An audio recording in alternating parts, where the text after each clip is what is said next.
It's really very exciting to, be present physically together under the same roof after a long haul. And honestly, I'm very excited to host a, completely women panel. Before we start, I'll just take a couple of minutes to set in the context, and then we'll move on to our discussion. So, as we all know, in today's changing times, how an organization communicates and how an organization acts forms the basis of its employer brand. So any sort of communication that goes out to the external world on behalf of an organization, if not thoroughly thought through, can be perceived easily to be very tone deaf, and especially from a diversity and inclusion point of view.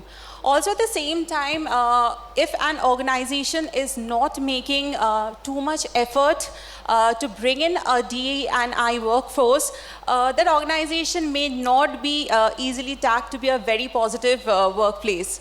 So in order to probe further into this topic, it is my good fortune to host some of the top minds from the communication and PR function today.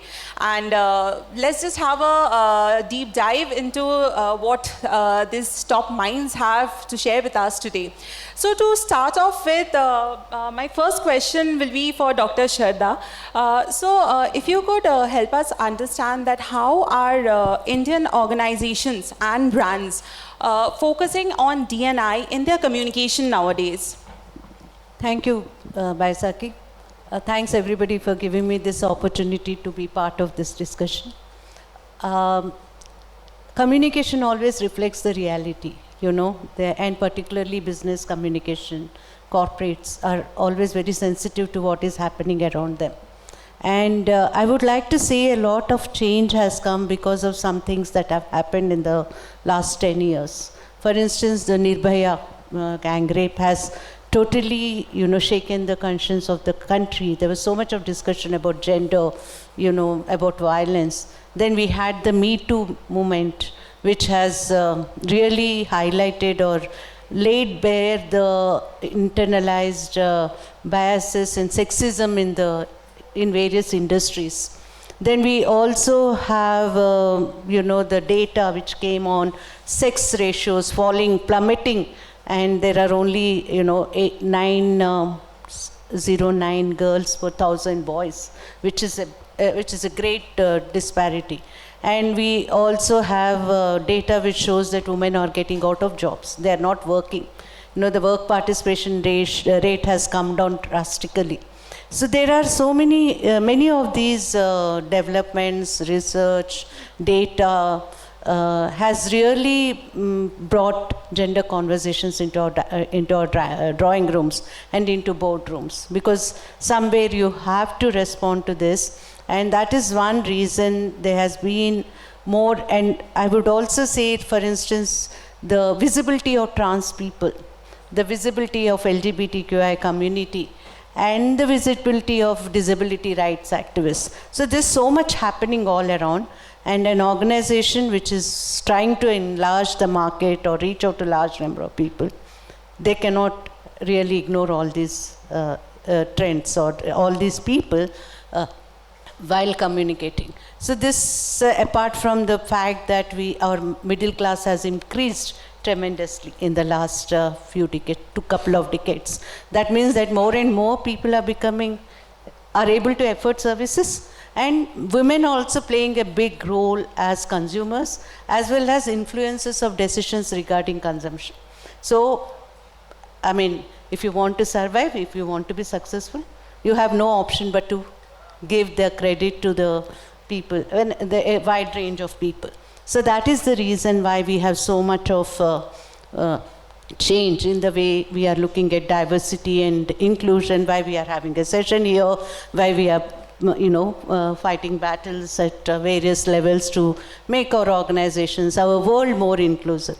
So that is, I'm just saying it as a backdrop for the conversation. And how the communication industry is responding, it is really doing a great job, I would say. Because I've been reviewing advertisements in Campaign India for the last 9 years, and I see a big difference in the way advertisements are being made. For instance, earlier it used to be just, some non-stereotypical projections, but now advertising is taking issues which were never covered earlier. Single mother, gay relationships, and you now have one advertisement by Bhima Jewelry. You all must have seen, where you have a trans woman actually, getting, accepting her own identity, and her family supporting her, and then she is getting married to somebody. Unthinkable even a couple of years back. So there is something which is really new, and people are willing to explore diversity and inclusion and project interesting and important stories, That is something which is really encouraging, and I feel that we should do more and more of that to make a real difference. As Sriram Haridas has said, there is money in promoting diversity and inclusion. It is not a social issue. The more number of people you have from different categories, different communities, the richer is your outcome or output, and you have new ideas, and that is what matters. Having women in leadership positions brings in a new way of looking at things, and then it will help the organization grow. So I feel the industry is quite well aware of the importance of inclusion and diversity, and communication industry is responding to it, and I feel the PR agencies also should try to build the images of the brands and the corporates on these two concepts of diversity and inclusion to get more public buy-in.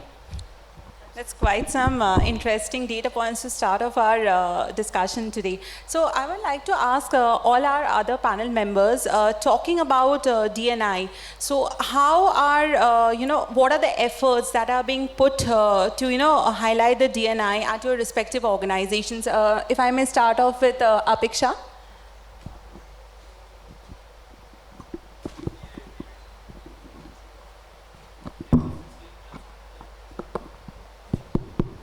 Hi, am I audible? Yeah, I'm audible. Good afternoon, everyone. So I'm representing Policy Bazaar here, and I would like to say that we at Policy Bazaar thoroughly believe in fostering, a complete, diverse, and inclusive work culture. I'll quickly give you examples of some of our initiatives, while there are plenty. Recently, on the life insurance and health insurance side, both clusters, we hired a batch of 19 female advisors for life and 25 female advisors for health itself. So that itself talks about how much we promote. And not to mention, I should mention this, in fact, 40% of our entire workforce is women, again. And not just the workforce, we have plenty of women leadership in the company. And I would like to point out some, for example, our corporate HR head is a lady. And our chief business officer for life insurance is again a lady. Our investor relations head is again a lady. I'm presenting comms, I'm also a lady. So we have the top positions also filled by several women. Even at the board of directors, we have a fair share of representation from the women workforce. And I think our founders think that way, right? So it trickles down throughout the company. And we as women, when we are hiring, my team, our team back in office, it's an all-girls comms team that I have hired from scratch. So it just feels good to empower each other when you're working together. And as an HR policy, we also have a lot of referrals for hiring talented women. So we make sure that, we are building, as a society, we are coaching some of the best female talent out there. Thanks. Nice to hear that. Divya?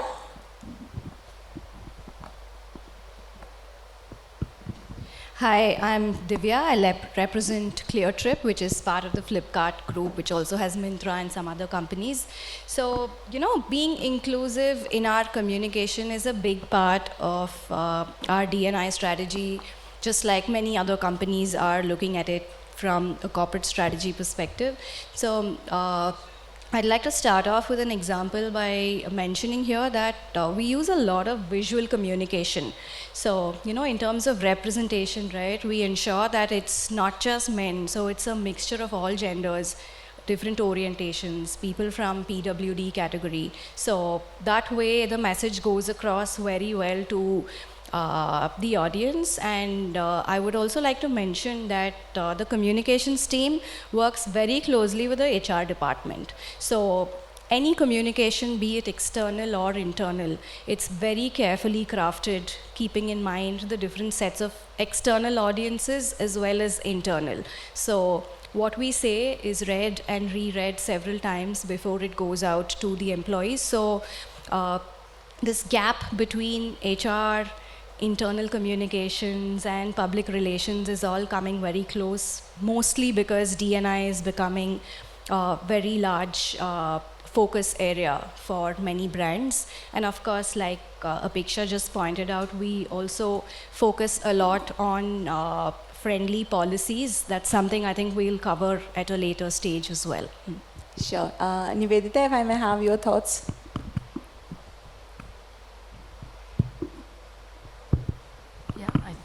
Hi. I'll start by saying that diversity, equality, and inclusion actually is forms the foundation of whatever we do, whether it is in business or whether it is for people policies that we make. And then I would say why we do this is for three reasons. One is to be able to build long-term trust, right? And when you build trust, then of course it secures you long-term success as well as a good reputation in wherever you are operating from. Two, to be able to attract and retain good talent.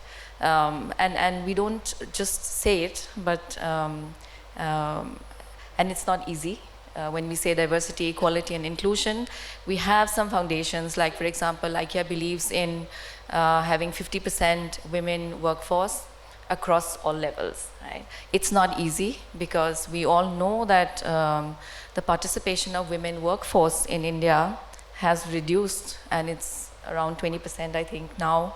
On last count, it's not good. It's not easy to find a gender balance, but it's also really a matter of pride that today we are at about 40, we are able to maintain about 47, 48% in the organization.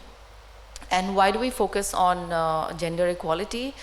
Because there are so many different dimensions of diversity, equality, and inclusion, is because there is a need here, especially in our country, to be able to first secure that, to secure a workplace that is friendly for women and also for men. It's about diversity, so it's not only one gender, but it's also to be able to enable women who have taken a break or who are coming back from maternity to be able to join back in some form, to allow flexibility and stuff. So gender equality is really a big agenda that we're working with. But of course, diversity has different dimensions, and we have ambitions, and it's not easy to also talk about it within the organization and even outside. But we have ensured that this is really something that we have on priority in our communication, to talk about diversity through our spokespeople, how important it is for us. And like everyone has said here, it makes commercial sense, right? It makes business sense to be a diverse organization. And one thing that maybe I will come back to it later, but one of the focus for us, one of the priority areas for us, is to be able to talk through our co-workers. Because only when you are, when you have diversity within the organization and everybody believes in it, will we be able to, have an authentic expression outside. So that's what we focus on, really. Yeah. Thank you. It feels good to hear the ratio of the men and women workforce that gradually organizations are having. So with that, I'll move on to Vidisha, if you may share your thoughts. Hi everybody, and thank you Baisakhi for having me. Lovely to be present here amongst such a wonderful audience, and must mention such an illustrious panel of women who are striving every day and doing so much for their organizations and for the society at large as well. So I represent WhatsApp India's communication charter, and I'm part of WhatsApp India, of course, but also I represent Meta, the entire Meta family of apps, while I'm here at the panel. So I'd just like to give you a little insight into how we really think culturally about diversity and talent. For us, diversity means diversity, equity, and inclusion.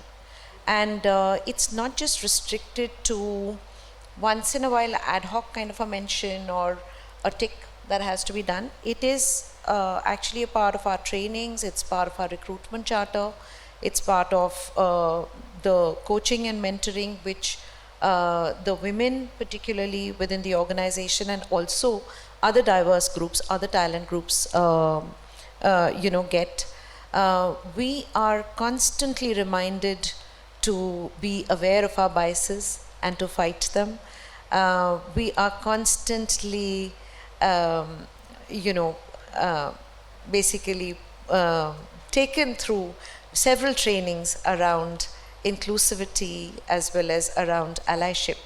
And that, leaning in within the organization almost becomes a second nature because it is done so often, it is done across. Not doing it is not acceptable.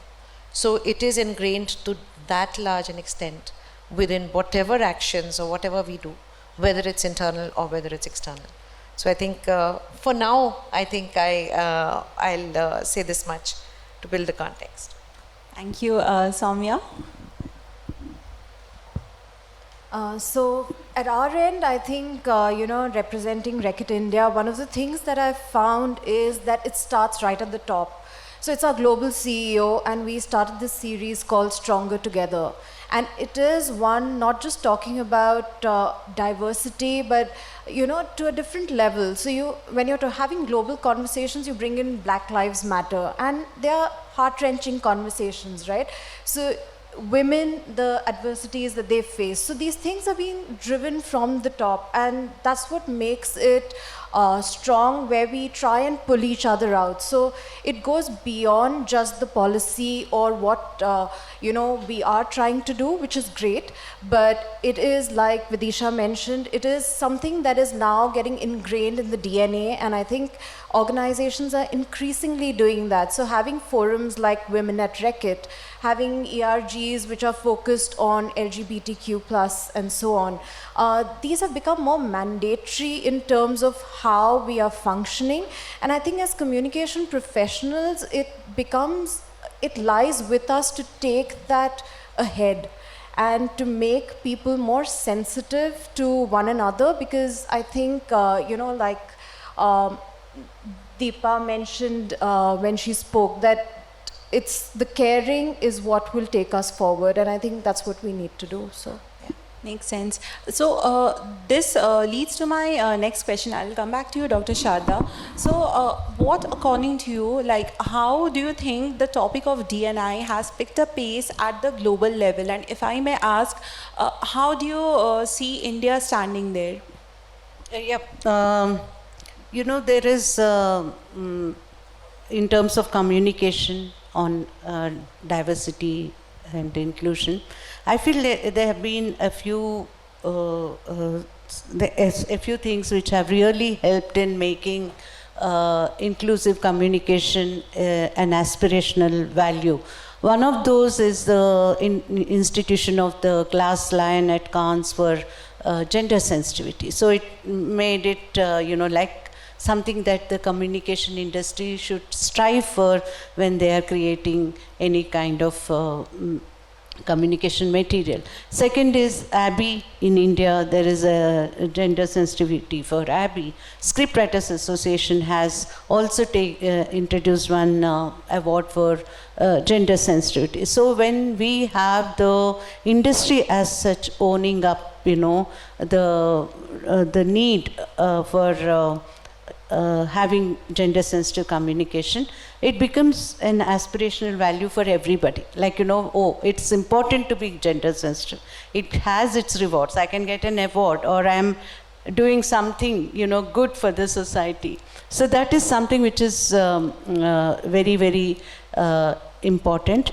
And we have big companies like Procter and Gamble. They have, apart from coming up with the share the load and other ads, they have also very vocally and very strongly articulated that they are committed to more gender sensitive communication. So such kind of statements or positioning from the big leaders also creates lot of synergy, lot of enthusiasm to pursue those kinds of goals in terms of D&I. And while Procter and Ariel shared the load, actually talked about how family plays an important role in gendering, and that is a very what you call revolutionary thought, because we think families are all good, nice, but to show that we have failed our children by not inculcating equality or not telling them that household job is everybody's. So it has really started a lot of conversation on gender, how gender roles are reinforced in families, etc., etc. The latest ad, Do You See Me As Equal, that ad, it actually questions, why in a marriage relationship, the burden of household work falls exclusively on women. Men who work together in the family when they are bachelors, men who are, who work when they're independent, they do all the household work, but the day they get married, they think that the job is that of the woman. So challenging these kinds of mindsets, challenging these kinds of thinking is something which is very important. And also similarly, this whole new OTT, which has international kind of reach, and we have far more stories which are women-centric, which show women in an empowered, in empowered roles. And we are also having stories from back of the beyond, like, some small city from where crime is committed, tier 2 and cities, small towns, stories of like Maharani, which is about politics in remote Bihar village. So many stories are coming up which are which never found space in communication, because we had very stereotypical soaps which are about middle class women fighting for their men kind of a story. But then we have so much more variety and depth in the kind of stories that are being told. Similarly, the OTT films are also giving a lot of scope for exploring things like Badai Do, about gay alternate sexualities. Then we have Chandigarh Kare Ashiki, where there is a transgender woman marrying a cisgender man. So did you ever think of having stories like this on our TV, in our advertisements? We never thought of that, right? But the times are changing, and there is a value in it. Like, if your serial becomes successful, then you make money. And then if you make a good serial with the trans people, it can still, pick the interest of the audience, and it may run well. Or what matters now is telling a good story. And it doesn't matter whether it is about the regular cisgender people or it is about trans people. So this is something which we really, which we are seeing now. But the pandemic has changed quite a few things. For instance, across the world, the participation, particularly in the media. I would also like to say in the beats, for instance, in news beats, most of the soft beats are given to women, and the politics, economics, sports, etc. are dominated still by men. The pandemic has changed a lot of things. We were very surprised. We had recently a workshop with media persons from regional media, and I was shocked to know that the number of women who lost their jobs was much more than men in the media industry. And also there is the media space has for gender discourse has shrunk quite a bit, because most of the publications have reduced the number of pages. Features pages have been removed, or they're not a regular feature. So the space for gender discourse, as well as this the number of women who are actually contributing and participating in media has reduced. It's like we have made some strides, but we have gone back quite a bit. So I think it is the responsibility of the corporates to see that women are back in jobs, women are back in leadership positions. Media again brings back the what you call women into their offices, and we have more diverse content, because more and more it's become celebrity driven news that sells, whether it is on the internet, on the TV news, or in the newspapers, because there's hardly anything to read in the newspapers. So this is a challenge which we all need to respond, because globally this is a situation, and then there's been a really a step backward because of pandemic. Talking about storytelling and mindset, as we all know that audience is the real king. So with that, I'll go back to you, Apeksha. Like, do you think that Indian audiences have gradually started opening up, and most importantly, have they started analyzing brands basis the same? Absolutely. So, as we're talking about communication here, communication lies at the heart of every brand. And if any brand wants to thrive today, not just exist, a good communication is the way to go about, right? And whom are we communicating to? To our audiences, to our customers. So if we are not doing things that appeals them, that, you know, has their confidence in us, we are failing to send across the brand message. So I'll like to give an example here. Recently, Max Life Insurance and us, Policy Bazaar, we co-launched independent we co-launched an independent term insurance plan for homemakers, which was not there earlier at all. If a person is a homemaker, she needs to be very dependent on her husband to get a policy. But we went ahead and launched it, and it is really cashed up very well, especially in the tier 2 and tier 3 cities, and we have data around that as well. So that's how brands like ours and Max and big ones, we can make a difference to the society basically, and tell people that we are there for you. Even the Tanishq ad that we saw, it got onto us, right? We did like the message behind the ad.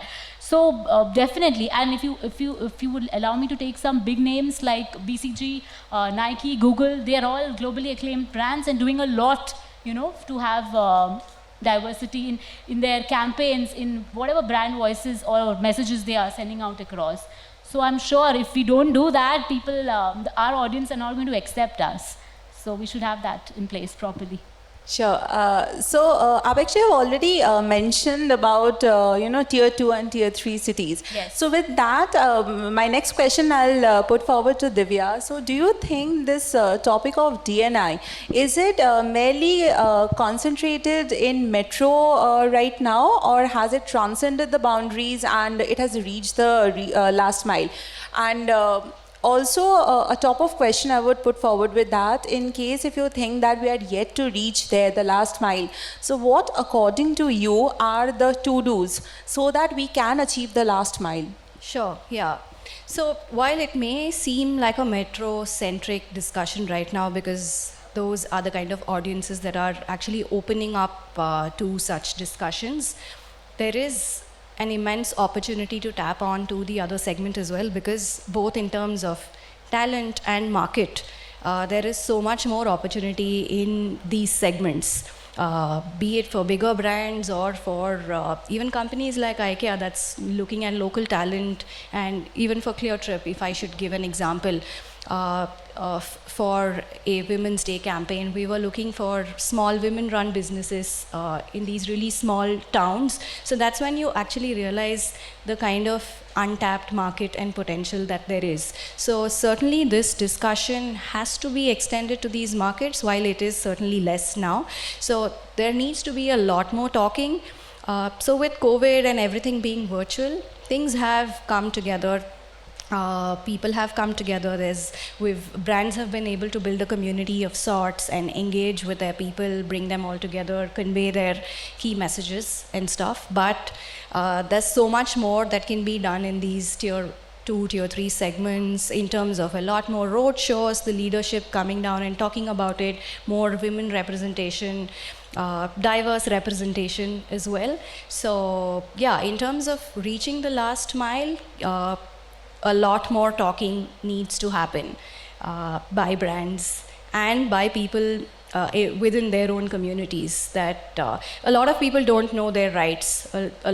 Many people don't know if, disclosing their sexual orientation or their religion or ethnicity is actually required, because companies are also looking at this, will our employees feel comfortable disclosing their ethnicity or their religion to us? Is that even legal to us? So such nuances are not people are not aware of these things. So a lot more communication in these aspects need to happen in the future.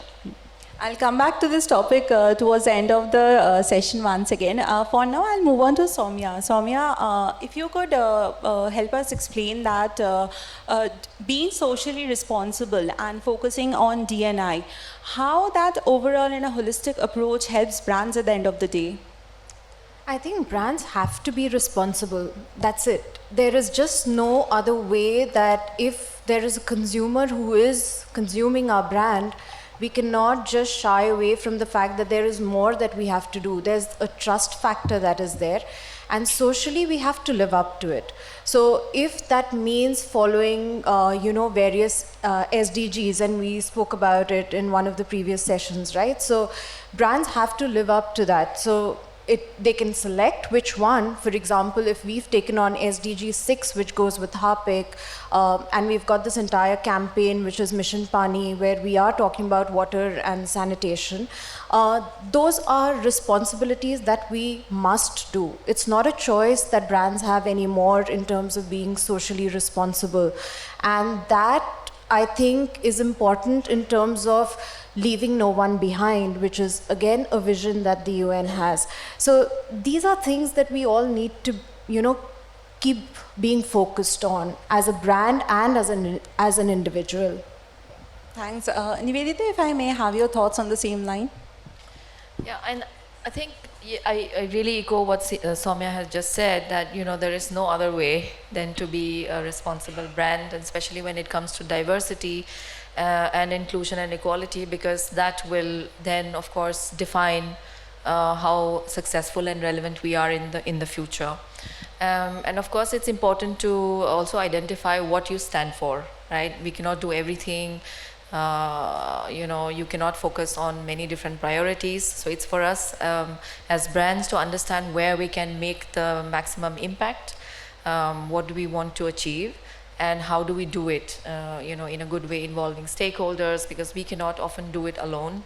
How do you collaborate externally? How do you take in external perspectives?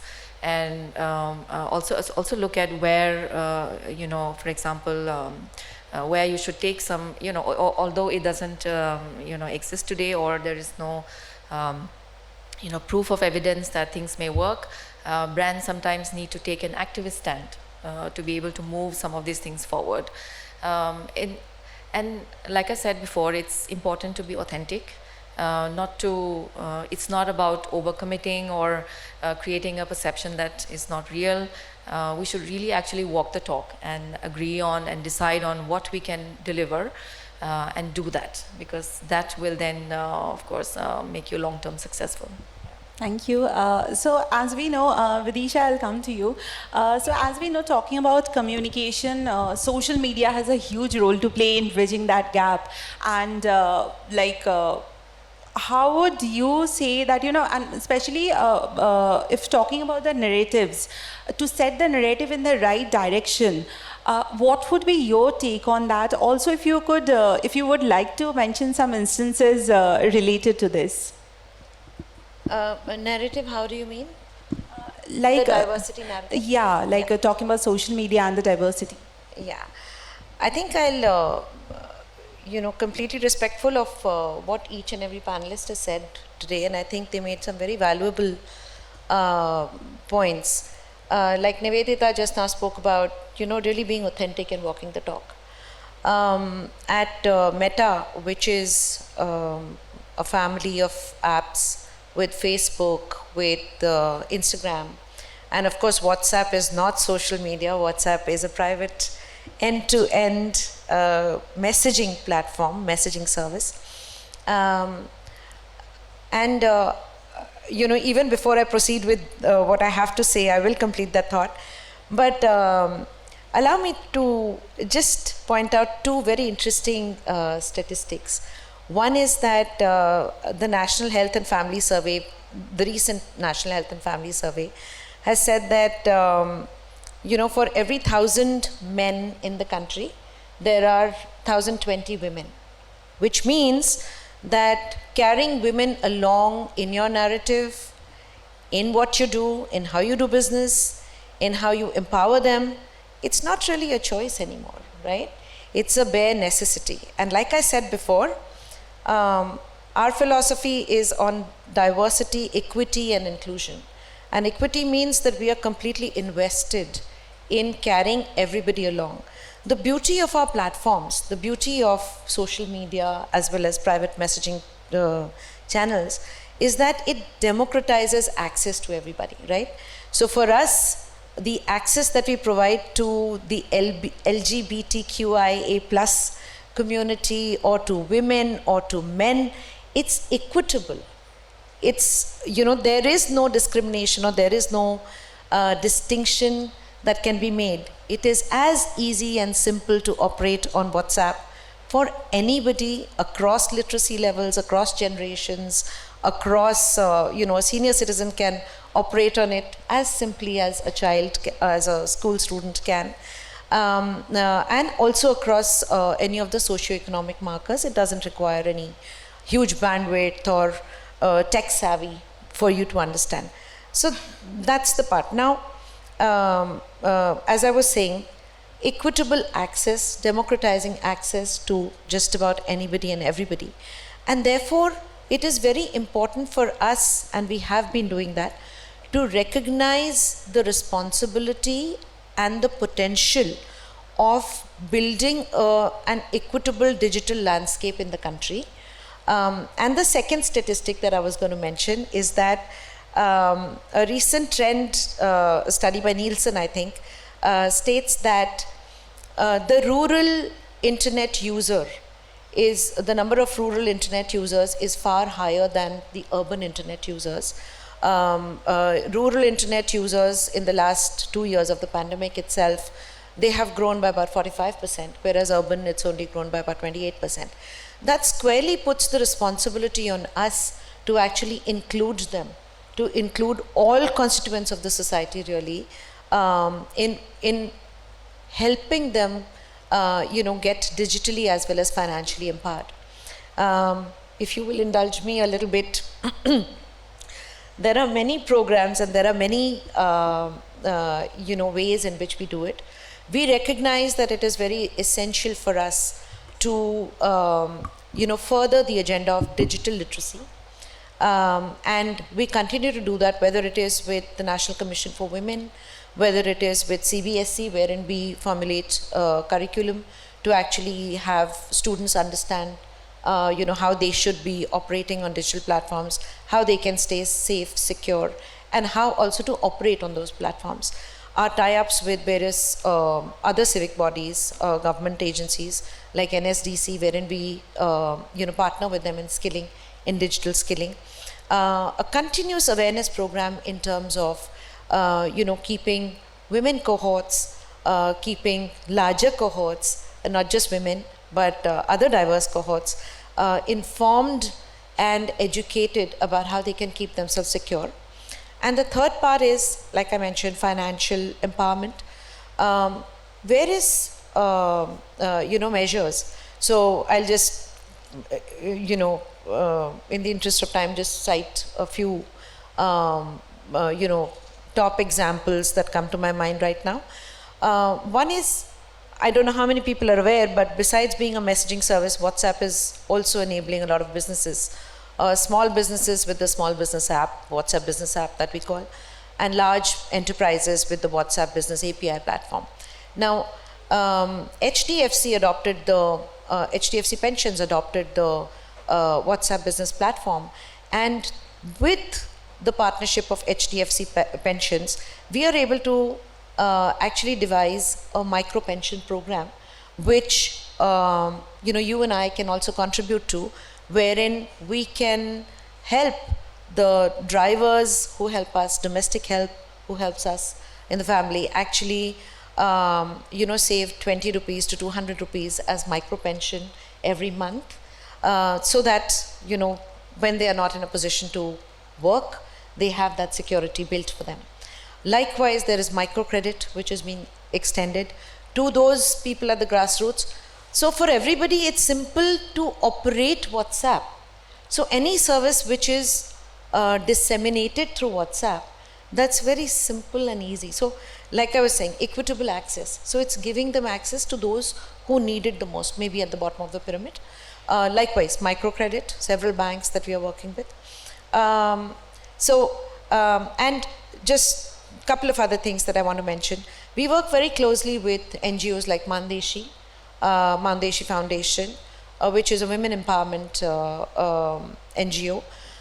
We work very closely with them in terms of helping them digitally skill.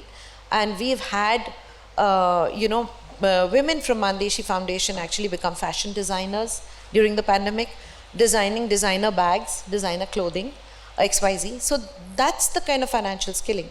Likewise for Seva, which is Self-Employed Women's Association based out of Gujarat. We work very closely with them as well and help them in the charter of digitally and financially empowering.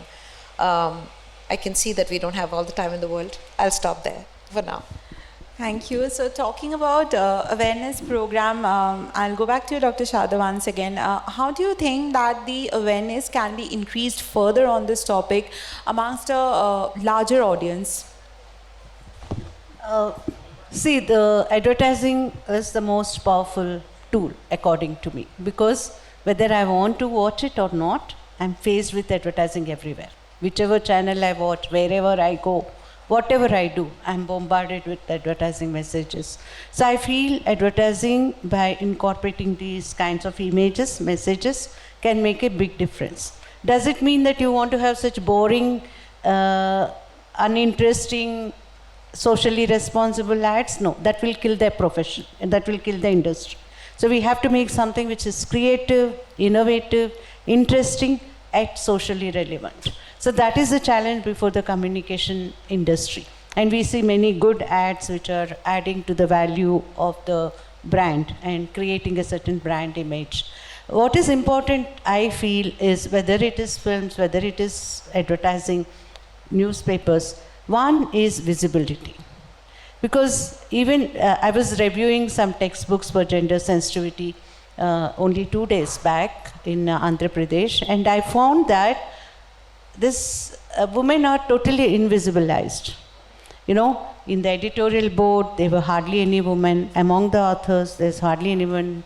There were no women in designing, and the cover pages hardly had any women. Out of 100 stories, only 20 stories are about women.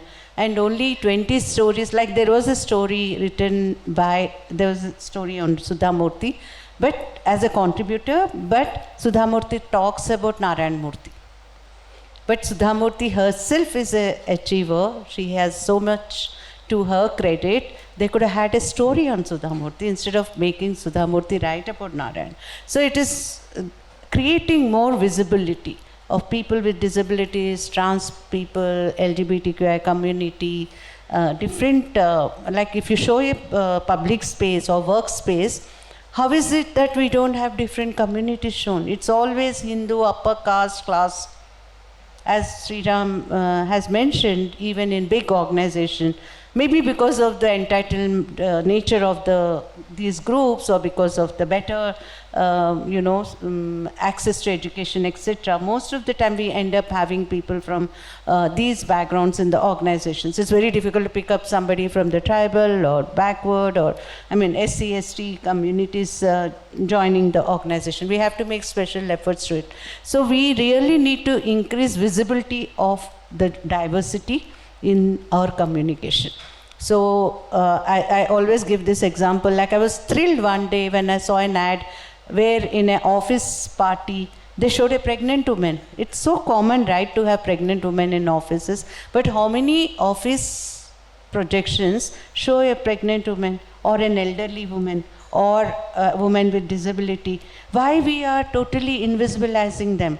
So that is the question we really need to ask. And the second thing is to normalize any positive deviance. So if a woman is working, she's a boss, or if she's doing something out of ordinary or out of the normal expectation from a woman, we should not show it as an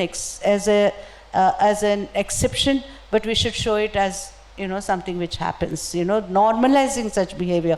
A man cooking in the kitchen always becomes some big event, everybody is praising him, like there's a lot of ho-ho happening around him. But there are so many men who cook. Why don't you just show a man making breakfast for the family without him showing off, without a lot of happening around it? So one is creating visibility, second is normalizing. These are the two things which are very, very important to create an environment where men, women, trans people, people with disability, LGBTQI community, different communities and religion people will feel safe and will feel, feel good enough to be part of the whole thing. So we will not marginalize people, we'll be creating more inclusive spaces, not just in workspace, but in the family also, in the community also, on the streets, So this is very important, normalize and create visibility. Very rightly pointed out. And speaking of communication, as we all know that external communication definitely forms a very crucial part of this topic. So with that, I'll move on to Apeksha one more time. As I mentioned that, external communication is definitely a backbone of this topic. But do you think that organizations have started making enough move internally also? And by that, I mean the recruitment policies, the leave policies diverted in this specific direction?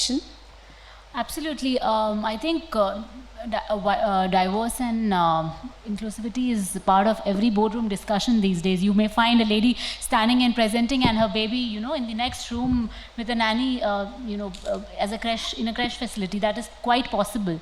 Like ma'am pointed out that, we make a huge issue by seeing a man cooking in the kitchen. I just thought of this while we were listening to the others, that I quite, mostly in all malls that we see in washrooms of males, you will never find, I'm not sure what you call, where you change nappies of babies. That is always present in female washrooms, right? We should also, as a society, so I think it's not just boardroom discussions. These are small things that as a society we can start pointing out, and maybe the men can start supporting us more and more, because we alone cannot achieve everything, right? So these are some things that came to my mind in terms of a society. But talking about corporates, definitely, we have period leaves these days, and we have extended paternity leaves, and some even have paid paternity leaves. And talking about, since I am representing insurance, I would like to mention this, that the corporate insurance policies are also very inclusive. We have now policies for transgender, for live-in partners, same-sex partners. So there's a lot that's coming out, innovating, and we're making people's lives easier, simpler. And I think, we are doing everything we can. All I would like to say is that we need men to support us more, because like we saw the ad that the lady was not there during her maternity leave. That is when, if someone is performing really well and she's not there because of certain reasons, if your boss is a male, there he can make a difference by saying that, no, she's very needed in the company and we'll push her as much as possible, and when she's back, she's there with us. Instead of, trying to represent a different scenario. So if men don't support us, we alone cannot keep fighting this. This is an age-old discussion that we are having. Right. So, very rightly said. So Soumya, if I may ask you that, talking about internal policies, so any specific efforts that have been taken at your organization's end? Yes, so we do have parental policies. We have policies in terms of LGBTQ leaves, in terms of if they adopt a child, surrogacy leaves. So these are things that are, where you are creating that inclusion. You, of course, have policies in terms of ensuring that there are women in leadership, and those are mandates that are coming in, and they are not just in terms of putting it down, they are a part of your board presentation, they are being discussed in, like Apeksha said, in the boardroom. So these are things that are coming right from the top. They are becoming more and more relevant, important, and everyone is working to ensure that this is happening within the organization, and I think that's where it creates that business impact, right? If you see that change coming around, we've all agreed that business becomes more solid and you deliver a lot better, and that only happens if your foundation and your DNI is equally strong. So I think that's important. Thank you. Divya, if I may have your thought on the same. Sure, yeah. So both Soumya and Apeksha have spoken about these policies, period leave, insurance for same-sex partners, all of this has become a norm. And in fact, to say DNI policies have become a norm in organizations, and that's how the whole culture and value system of the organizations are built. And most organizations are doing it for the benefit of the people and not from a PR-led conversation of sorts, because at Flipkart group as well, there are a lot of inclusive policies in terms of, like Soumya mentioned, maternity or paternity leave for people who are adopting, who are going in for surrogacy, extended breaks for women or men who've had children. So the whole discussion has evolved quite a bit. So it has, in fact, become a way of life. And as I said, it's not really a PR-led conversation anymore. It's more an empathy and building your community closer to you. That's the sort of conversation that's being built. Nivedita, liner 2 on this. I would say that, companies are doing a lot. Many different companies have very good policies. We also have policies like equal pay for for genders. We have the same parental leave, I would say, not maternity leave, parental leave for both men and women. So there are lots of good things that are happening across organizations, but I'd like to just bring back the fact that we, in our role as communicators, what should we do to increase visibility, for example, or to make sure that this is this is understood by the co-workers internally? How do we position the brand strongly externally? As communicators, I think we have a big responsibility. Of course, I mean, for the starting point is that communication and HR is actually connected at the hip, right? So we work together very closely. I'll not, explain, there are many policies in IKEA also, but the fact is we as communicators should actually enable sharing good stories. Storytelling is really important. Sharing good examples of what is happening across the value chain that we have as businesses. That's really important, externally, internally.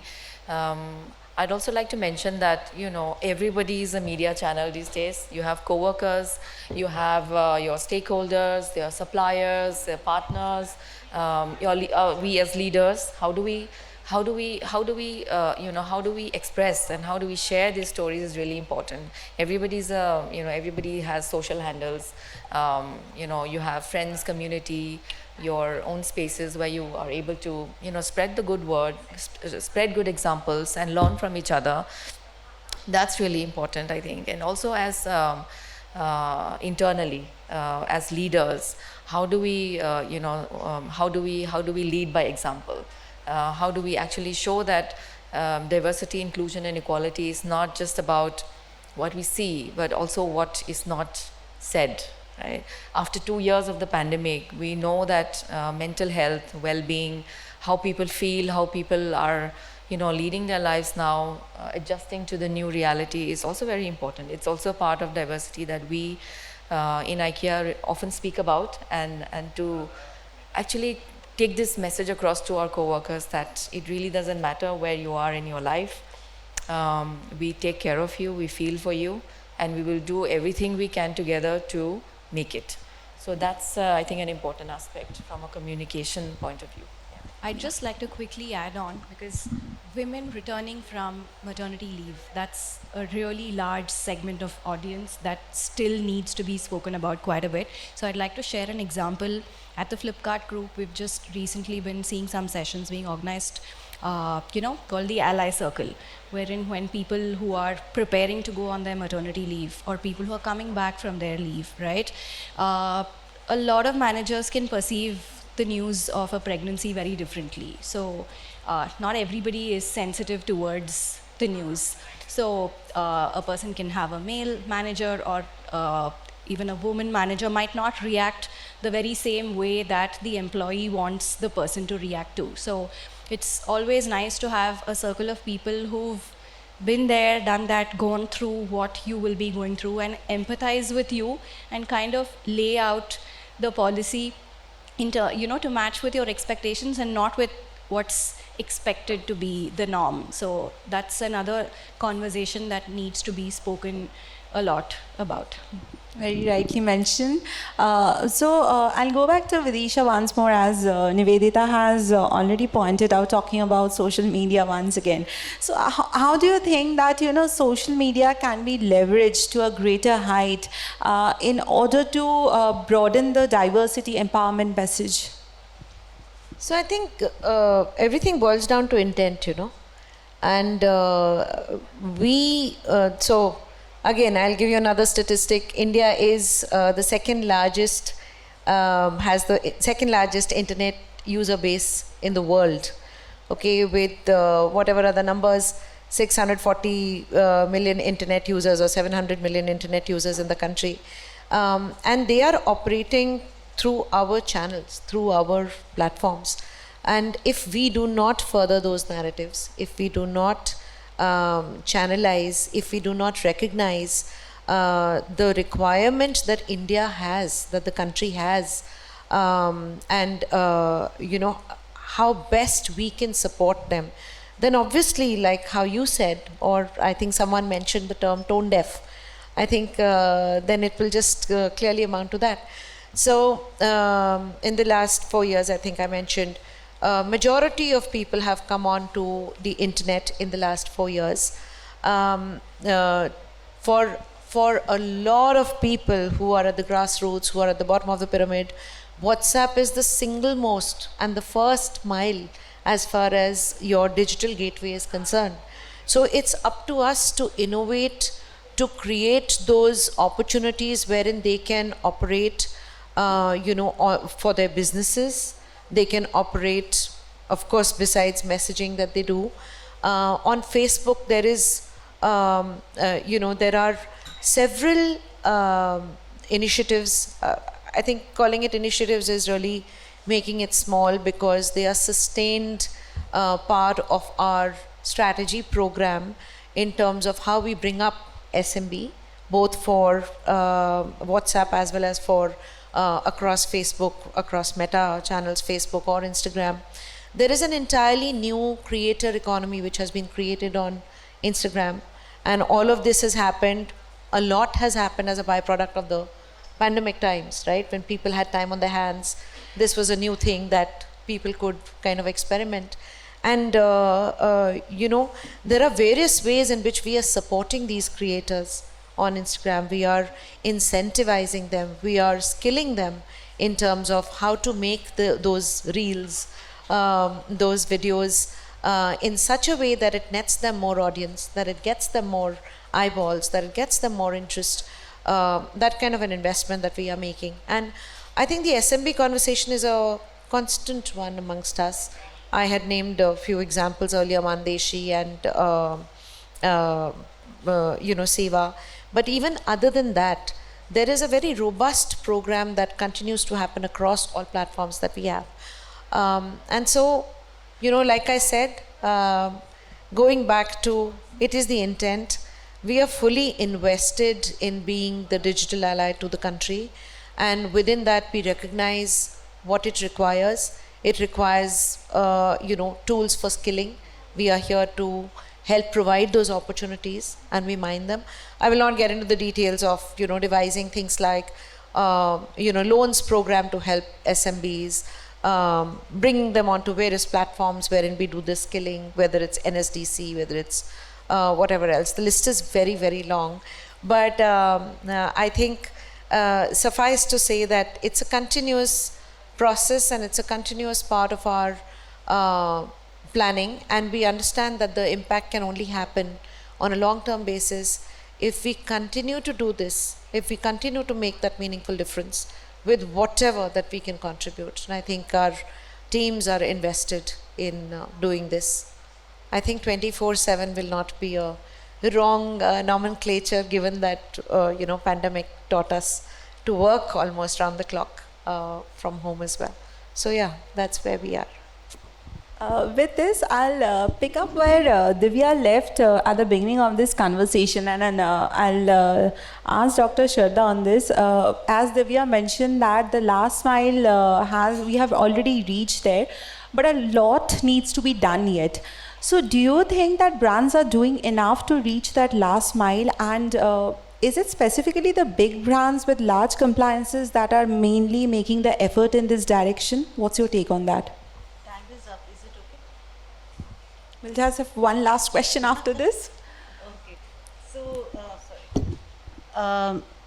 see, there is a consciousness, and big brands which have the wavelength to do it are doing it quite a bit.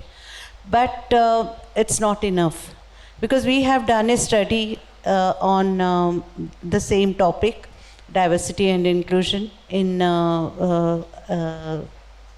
media and advertising agencies, and we find that there is not much that is happening in terms of number of people who are employed. For instance, most equitable distribution, gender parity is there at the entry level, but as you move up the hierarchy, there are less and less women. And then there is also the fact that more and more women are found in the supportive roles or departments rather than in the technical or in the intense technical departments, So that is something which we really need to understand, that though there is an intent, we are not able to actually implement or to ensure that things happen in the right spirit. But I feel it's okay. Some beginning is better than no beginning. So we are at least employing them, and slowly I'm sure we will learn to keep them in the organizations and then give them the equal, fair playing ground to them. So yeah, I think it also needs a lot of other resources to promote diversity and inclusion. And I think maybe small organizations don't have the same wavelength. And I just want to conclude, because if I'm the last one to say, let's just say Ubuntu. I am because we are. So we cannot really think of forever growing and prospering without taking others along. Thank you. So that brings us to the end of today's this discussion, and as we all can see that D&I has become a very crucial element for any company's growth as well as branding, and not only that, it has overall become a duty for a holistic development as a society also. So I guess time is ripe for business leaders to join hands with their peer teams as well as the internal teams in creating narratives, organizational narratives which emphasizes on D&I as a whole. And I sincerely believe that all leaders who are present here in this hall today, they'll be able to better craft their D&I strategies at the end of the discussion and churn a more concrete D&I roadmap for their own organizations too. So with that, I would like to thank all our panelists today for being with us and sharing your valuable insights. Thank you all.